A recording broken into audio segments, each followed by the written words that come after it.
వికారనామ సంవత్సరం వృశ్చిక రాశి వారి యొక్క ఫలితాలు.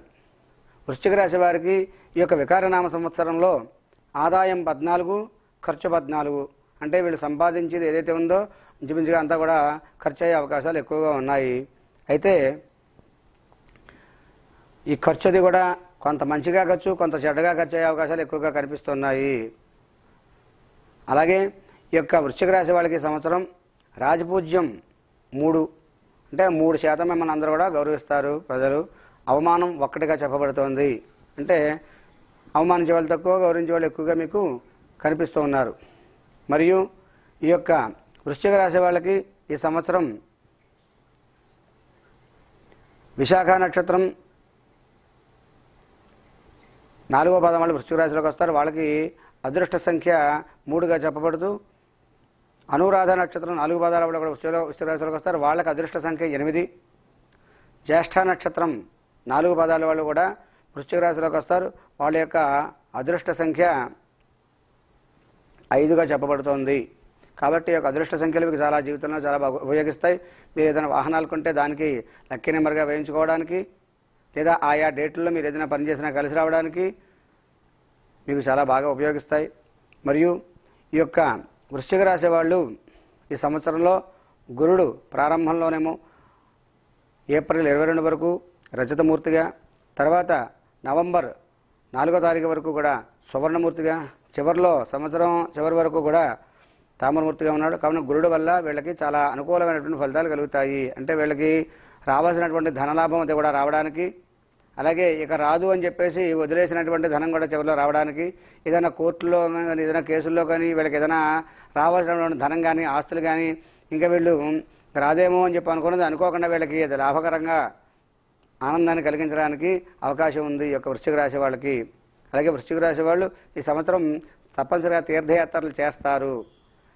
వీళ్ళందరూ కూడా కుటుంబ సమేతంగా తీర్థయాత్రలు చేస్తే వీళ్ళందరికీ కూడా చాలా అనుకూలంగా ముందుకెళ్ళడానికి అవకాశం ఉంది. మరియు ఈ వృశ్చిక రాశి వాళ్ళకి ఈ సంవత్సరం కొన్ని సామాన్యమైన ఫలితాలు కూడా కనిపిస్తూ ఉన్నాయి. కారణం ఏంటి అంటే 2వ స్థానంలో ఆ యొక్క శని సంచారం వల్ల కొన్ని రకాల ఇబ్బందులు కలుగుతాయి. ఏమిటా ఇబ్బందులు అని చెప్పంటే ఒక్కోసారి ఉద్యోగం ట్రాన్స్ఫర్ అయిపోవడం, అంటే అనుకోకుండా స్థానచలనం కలగడం, కొంత అనారోగ్యం, కొంత ధన నష్టం, కుటుంబ సమస్యలు, మనశ్శాంతి లేకపోవడం, ఇలాంటివన్నీ కూడా వృశ్చిక రాశి వాళ్ళకి కలుగుతూ ఉన్నాయి.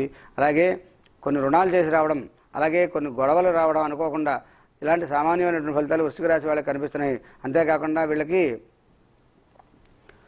అర్ధాష్టమ రాహుదోషం కూడా వీళ్ళకి కలిగే అవకాశాలు ఉన్నాయి. కావున ఈ యొక్క వృశ్చిక రాశి వాళ్ళు తగిన ఫలితాలు మంచిగా పొందాలి అని చెప్పంటే ప్రధానంగా చేయవలసినటువంటిది ఆంజనేయ స్వామి వారి యొక్క ఆలయంలో సింధూరంతో అర్చన చేయించడం ప్రతి మంగళవారం, అలా 9 వారాలు, లేదా సుబ్రహ్మణ్య స్వామి వారి ఆలయంలో 9 మంగళవారాలు ఆవు పాలతో అభిషేకం చేయించడం చాలా మంచి ఫలితాన్ని ఇస్తుంది. కావున వృశ్చిక రాశి వాళ్ళు ఈ చెప్పినటువంటి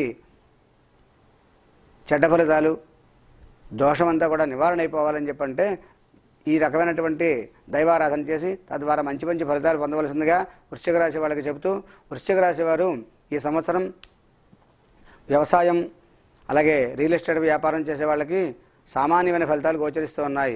ప్రధానంగా వృశ్చిక రాశిలో ఉండేటువంటి వారు బ్యాంకు, ఫైనాన్స్ రంగం, అలాగే సాఫ్ట్వేర్ రంగం, ఇవన్నీ కూడా సామాన్యమైన ఫలితాలే మీకు చెప్పబడుతూ ఉన్నాయి. మరియు ఆరోగ్యం కొద్దిగా క్షీణించే అవకాశాలు ఉన్నాయి. కాబట్టి ప్రతినిత్యం కూడా ఆ సూర్య యొక్క ఆరాధన, అంటే ప్రతినిత్యం స్నానం అయిన తర్వాత 12 మార్లు సూర్య నమస్కారం చేసుకోవడం, తద్వారా మంచి ఫలితాలు పొంది సుఖంగా ఉండండి. అలాగే వృశ్చిక రాశి వాళ్ళు ప్రధానంగా చేయవలసినటువంటి మరో పరిహారం ఏంటంటే మీ దగ్గరలో ఉన్నటువంటి గ్రామదేవత ఆలయాన్ని దర్శనం చేసుకుని అవకాశం ఉన్నంత వరకు ప్రతి ఆదివారం కూడా గ్రామాలయంలో ఆ యొక్క గ్రామంలో ఉండేటువంటి గ్రామదేవత ఆలయంలో ప్రతి ఆదివారం అలాగా 5 ఆదివారాలు గ్రామదేవతను దర్శనం చేసుకున్నా మీకు విశేషమైన ఫలితం కలుగుతుంది. కావున ఈ చెప్పబడిన మంచి ఫలితాలు పొందవలసిందిగా విజ్ఞప్తి చేస్తూ వృశ్చిక రాశి వాళ్ళకి సకల శ్రేయోభివృద్ధిరస్తు. ఈ వీడియో కనుక మీకు నచ్చితే లైక్ మరియు షేర్ చేయండి.